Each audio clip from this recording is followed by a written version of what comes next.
Hello, everyone. This is Aaron St. Dennis, the FF Mad Scientist, and welcome back to the Mad Science Lab podcast.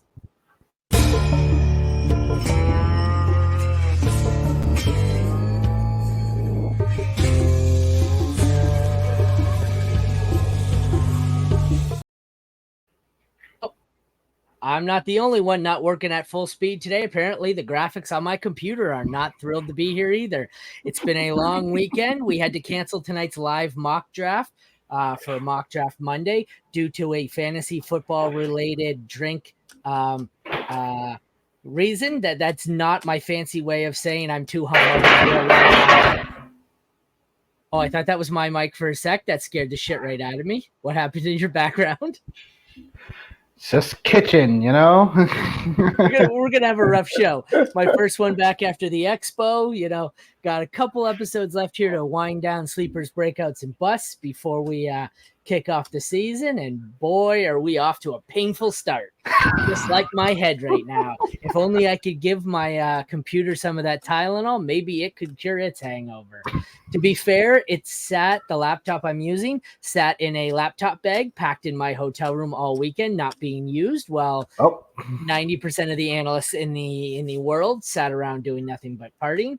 But anyways, let's try and get on with this and, get the train back on the tracks. Like I said, we are here for Sleepers, Breakouts, and Busts. And joining me today is Nick Wilcox. Nick, you are looking like you are in far better shape than I am today, my friend. How's it going? Oh, yeah, I'm sure you had a great time out there in Ohio, for the people that know. But that being said, yeah, I'm doing fantastic. But yeah, I can't wait to break this down with you. I know we're trying to do this before you left, and it's good to do it now, though. Yeah, I probably should have done it before I left. Would have been a little fresher. Things got rough. It was a rough weekend. My first ever expo. Greatest thing I've done in fantasy sports. It was a blast. I don't know if I could handle it more than once a year. I'm glad it only happens once a year because I may be dead if this happened once a month. So. All right. Well, before we get into your first player, do you want to take a second to tell everyone where they can find you? So everyone can follow me on Twitter at Nick_Wilcox25. You'll see me with the boys at TBQ Football every Wednesday, Thursday. Thursday is our fantasy football show. Right now we're breaking down Scott Fishbowl drafts. Obviously we talk about the current landscape of fantasy as well. So feel free to give the channel a follow. Feel free to give us a follow and me a follow. So let's get to it, my friend. Sorry, got some breaking news showing up on my phone. The Jets and Dalvin Cook sign a 1 year, $8.6 million. Did you already know that before I said it? Oh, baby, no. I just found out live. This is amazing. Yeah, awesome, I knew the Zeke one. I said, what is this Zeke again? And then nope, it's Dalvin Cook signing 1 year, 8.6 with the Jets. Wow, these running back landmines are hitting all over the place today. But I knew What's that leave, Lenny? Oh, and Hunt. Hunt never actually signed, right? Yeah, never signed with the Saints, yeah. Here we go. All off season. Everybody's been best ball drafting, just waiting to see who's running back would take it in the ass. Fantastic. We got two of them. This is fantastic. I found out before the Zeke signing about an hour ago to the Patriots.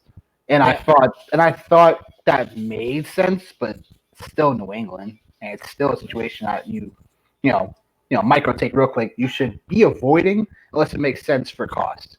I still like Juju at cost. I'm not drafting Devontae Parker. We fell for that too many times. You know what the Dalvin signing tells me, though, is that Breece Hall is not healthy. You know what? Here's my take on it really quick. I think it's a matter of just keeping Breece Hall fresh for the second half of the year. It may be because his knee might not be ready, but I think it's just precautionary. And I think it goes into the motto of the Jets trying to win right now and to get as many weapons as possible to make that happen. I think we all knew Dalvin Cook was eventually going to sign. I think everybody thought Miami. But I'm glad he went with the Jets because in particular, I think he gets an opportunity to at least be relevant for the first 6-7 weeks of the season if you drafted him in best ball for sure. And then from there, I think Breece Hall is a guy that you still want to have. You either in redraft leagues or your home leagues, you either you go and if he falls to a certain spot in drafts, you grab him, or in particular, you go out and trade for him later. This is a situation where, again, I think people will be turned off by both of these situations when it comes to Zeke and it comes to Dalvin. But in particular, I think the one that gets rewarded the most sounds a little funny, but I think it's Breece Hall. If you draft him in best ball, unfortunately, you might be fighting the bullet on that because I'm sure he's going to torpedo down boards a bit. But that's where I want to grab Breece Hall anyway, because I think after I grab a running back or two in best ball, you grab him and you're all set. I love this to the Jets, mainly because I have a ton of Jeff Wilson and Raheem Mostert in like the 15th round all over. I've just been stacking these guys up. Once it gets to the ugly rounds and I'm going, screw it. Like, I don't know how many times I've been on a turn and just gone back to back, taking both of them and hopes one of them might be a flex for me. So that's what I did last year in my work league and I won it. I think most of the season I played Mostert, and then towards the end, Wilson took over. I just sat Mostert and streamed Wilson the whole time as my third flex or something. And it wasn't exciting. Neither of them were, but it was like 10 to 12 points a game. So screw it. Why not? I like Jeff Wilson out of that backfield as well. And I think people are relieved about Devon A-Chain as well. But I do like Jeff Wilson out of all those guys. But again, that situation is murky in its own self. Alrighty, I suppose we should get into what we came here for. Yep. Your first player is your sleeper. That would be Vikings rookie wide receiver Jordan Addison. Yep.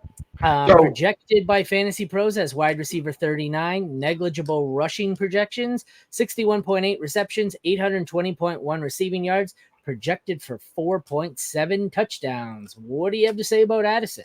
Well, when it comes to this past draft class, I mean, I think people were excited about some of these receivers for sure. And in particular, the reason why Addison was a guy that I was, all about was because of the landing spot. When you landed with a spot like the Vikings, one thing in particular stands out. No more Adam Thielen. He's with the Carolina Panthers.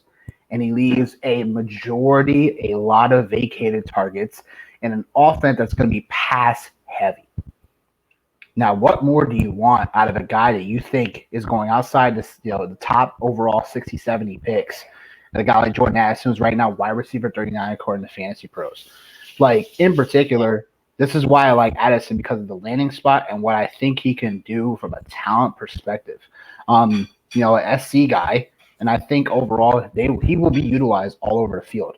It may take him a couple of weeks, but I'm trying to scoop him up anywhere I can.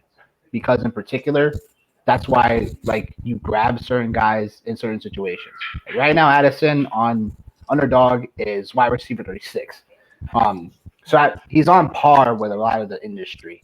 But this is the reason why I think Addison will finish inside the top 24 because of his talent. I think the vacated targets play a role. I think the pass-heavy offense of the Vikings is going to lead to production.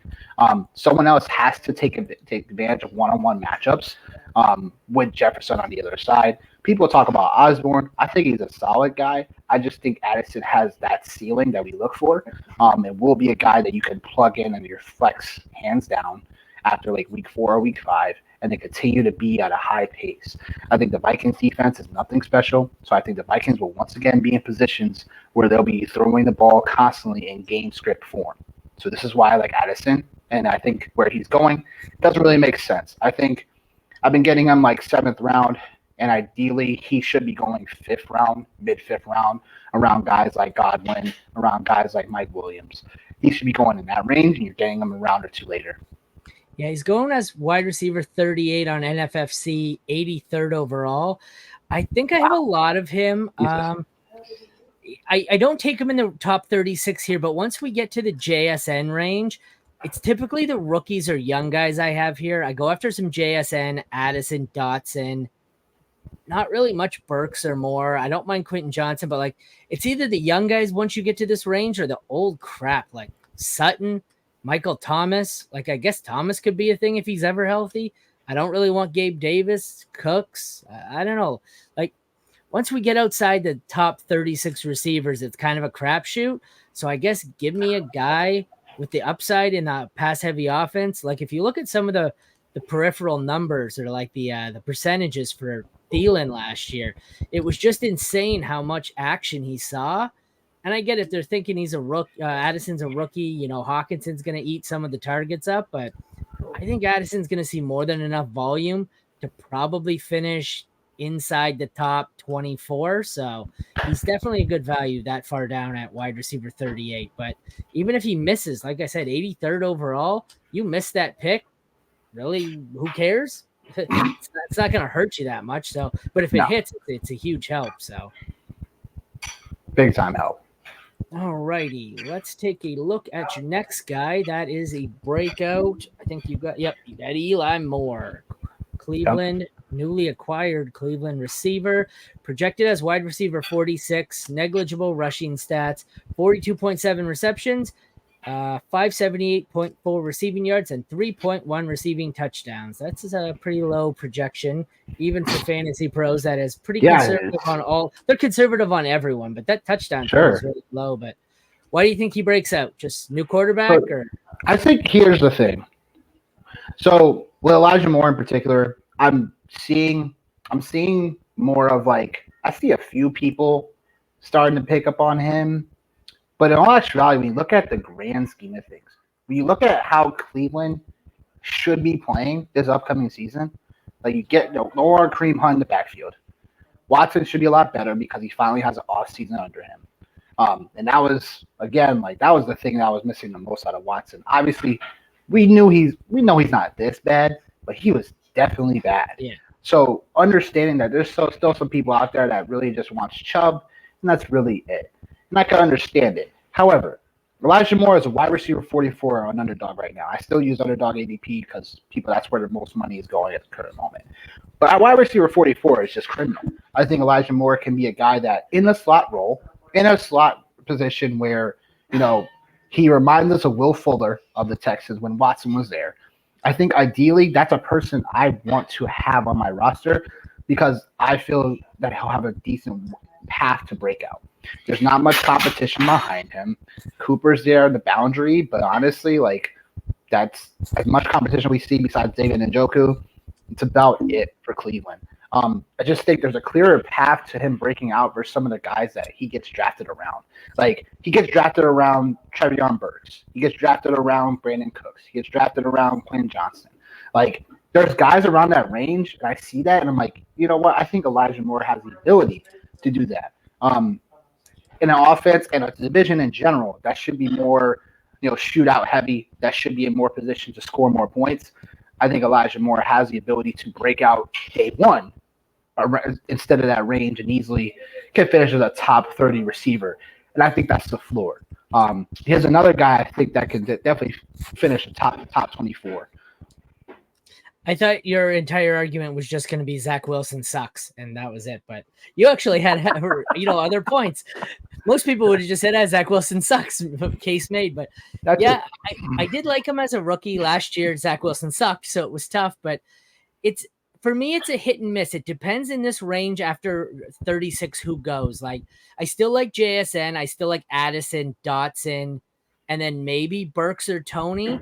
So if those guys are on the board, I probably don't take more. But you're right. If it's guys like Cooks, Sutton, Michael Thomas, Sky Moore, I'm taking Elijah Moore. So for me, it really comes down to in that range, he's hit or miss. He's not someone where he's my favorite target, but he's not the one I avoid. It all just. So you take him. You would take Burks over Moore? I don't know. I don't know. Sorry. No. Burks and Quentin Johnston were the ones where I don't really know. Okay. I feel like I've taken more Burks. I feel like this is a spot where I normally just say, ooh, and I pivot. Okay. So him or Michael Pittman? Elijah Moore or Pittman? Yeah. Oh, you gotta ask me ugly questions. That's not any better than Burks. Pass? Can I pass and take a tight end? Can I take a kicker? Him or George Pickens? Probably Elijah Moore. Depending on my league, Elijah Moore, unless I have an active league. If I have an active league, Pickens, because I can flip them for more. Because Pickens has more perceived value. But if I've got to play them, This is what But I'm see, talking about. This is the whole thing of everyone. If I have on the board, what is this, 32 to 47? So there's 15 here. The only one I feel really good about on this board is probably Jahan Dotson. If you gave me anyone else, it's like he could be a top 15. He could be outside the top 30. Like, this is the land of risk. That's my whole point, though. I think, like, in the grand scheme of things, we look at this list, and then when we look at this later on in the season, I think people are just going to be kicking themselves for not taking Elijah Moore later, especially after all these question mark receivers. After you get to where he gets drafted at, like it's kind of bonkers to me, honestly. Yeah, this is definitely going to be the range where we look back and say, oh, why didn't that guy go higher? Or it's like, oh, we shouldn't have drafted him. But, is this a year Cooks finally falls off the map? Do we finally quit trying to make Sutton and Thomas come back? Sky Moore, like there's a whole bunch of, do we finally give up on Gabe Davis? Or you never know. This is the land of kind of like misfit toys here. I'm going to take advantage of that. Yeah, something's going to hit. It's just, I think this is a spot where I've diversified because I don't know if I want to have 100% rostership of any particular bag of garbage in that range. So I think I'm just going to, grab a little bit of each and hope that the leagues where I'm doing really well, I got the right guy. And then I hope that I have the tank in the league where I'm already dead. So. All right, let's get to your final guy. Your bust is Vegas running back Josh Jacobs, projected by Fantasy Pros as RB9, 1,237.7 rushing yards projected, 9.8 touchdowns, 40.6 receptions for 297, and call it 1 touchdown. Why are you out on Josh Jacobs? Well, here's the thing. With Josh Jacobs, there's an understanding that he is, a guy that will be a guy that could once again break fantasy football.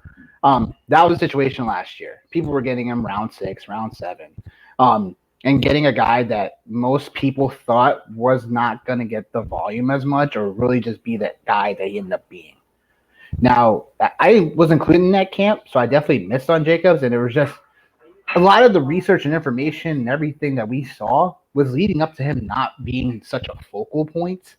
If we were to go back and rewind, I would have probably took a few shares on Jacobs just to see what happened.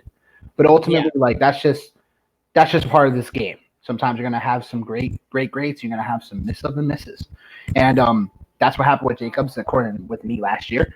But in particular, this year, I just feel it's totally different. With running backs that lead the league in touches, the year after they go off a cliff. So besides 2019, where Zeke Elliott broke that mold, I think he finished like RB6, RB7, something like that. The other running backs that finished prior from winning the league in touches didn't finish anywhere higher than RB14 overall. That included DeMarco Murray. That includes Zeke Elliott was on that list again. There's these other guys on that list. They just don't do it the year after they lead the league in touches. So this is easy for me to just once again be like, all right, Jacobs is not a guy that doesn't catch as many passes. Was he number one in touches? Was he number one in touches? Yep. Yeah, Overall in touches. I couldn't remember. Yeah. Obviously he was a rushing title leader too, so obviously that there's that. But in particular, when it comes to the fantasy football, when it comes to like, all right, not only that situation, but obviously his contract situation. Obviously, like him right now with the Raiders, they can't get there's no longer, he can't sign a longer contract right now. He hasn't even reported to camp yet. There's just so many other, again, we're in that position again where we're like, all right, like, does Jacobs end up being like a Samuel back? I think he could still be good. I just don't, where his ADP goes, top 30 overall still right now. Oh, sorry, I've got it still on wide receiver. Let me flip over. That's all good. It just, for me, he's going RB11, 34 over. So he's still a late third round pick. Yeah, so he's starting to sink a little bit.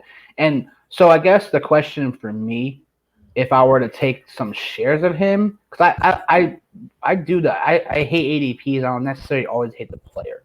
But where Jacobs is going right now is still too high because we still don't know much of what's happening. But overall, like ideally, if I was going to take a shot at him, it'd be round 5 because I would already have 2 running backs at the very least. And if he's my RB3, then cool. I don't hate him at the end of the third. I don't think I have him there. I find in that spot, whether with him, Stevenson, Pollard, Henry, that whole group, Najee, I don't have any of them because in that spot, I find you can still get stud receivers. And I've just said, fuck it. And I've pivoted back to receivers. So I don't ever get him. It's not anything against him. Like in that range, I probably like, what is it? So, okay, Chubb's in a different class, but if you go Pollard, Henry, Taylor, Najee, Stevenson, Jacobs, I don't have many of them. I don't know if Jacobs is my favorite of the group. I probably prefer Taylor and Henry. Yeah. I don't like Pollard or Stevenson. I don't like Najee. No, I'm out. I'm the anti-Pollard Stevenson guy. Really? I feel like there's going to be a lot I can understand right now. I can understand Stevenson, but Pollard, I don't understand it. I don't think he can hold up to the workload. I don't think he's a 3-down back. Fair enough. I mean, there's other guys that could probably take those low touches overall. So that's why I'm not so concerned with Pollard. Again, like he's a guy that I like grabbing more in the third round, if anything else. But I can understand that point. But it's also more like, all right, like I want a guy that's going to have a chance to be a top 5 running back, and that's Pollard. But once again, like I said, that's the group where by then I've normally grabbed one of the top 6 running backs if I can, and I'm just loading up. I find that's a great spot for the elite receivers, especially this year with tight end and quarterback really going higher. Yeah. So I just don't ever have that group there, those 4 or 5. I feel like I have some Jonathan Taylor shares, and I have some Henry, but it's because Henry falls the most out of the group because he's old. He does, yeah. But I don't really have the middle, the younger guys there. So that's why I'm more out on Jacobs. Not really even ADP. It's just where he falls. I'm going receiver there. So, all right, Nick, do you want to tell everyone once again where they can find you and your work? Sure. So yeah, you guys can find me on Twitter at Nick_Wilcox25. And TBQ, we're on every Wednesday and Thursday. Wednesday, 8:30 Eastern. Thursday, 6:30 Eastern for the fantasy show. One more guy we didn't get a chance to talk about. That's a deep sleeper for me. And that guy is Jaden Reed of the Packers. You messaged me that, didn't you? Yep. That's okay. Yeah. It was a long weekend. I put it on my to-do list. I wrote it down on my to-do list. When you get home from the convention, add Jaden Reed's card. I have no idea where my to-do list is. It did not survive the trip.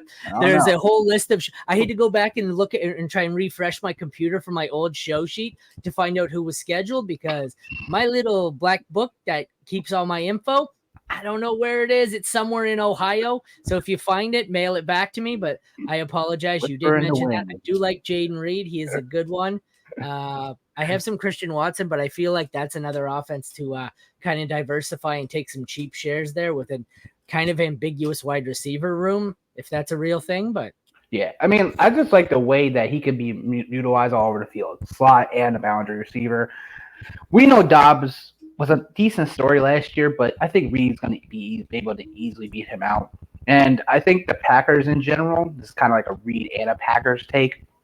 I think they're being discounted really, really low. They're like the dollar store right now. I'm just going to be able to get anything I want from this place, and then we'll see what happens. If it grows. It's like a dollar stock, you know? It's like just throw it out if it doesn't hit. Get a few in there, see what happens. Like I think channel Leonardo DiCaprio. Sure did. You look like him. Oh yeah, okay.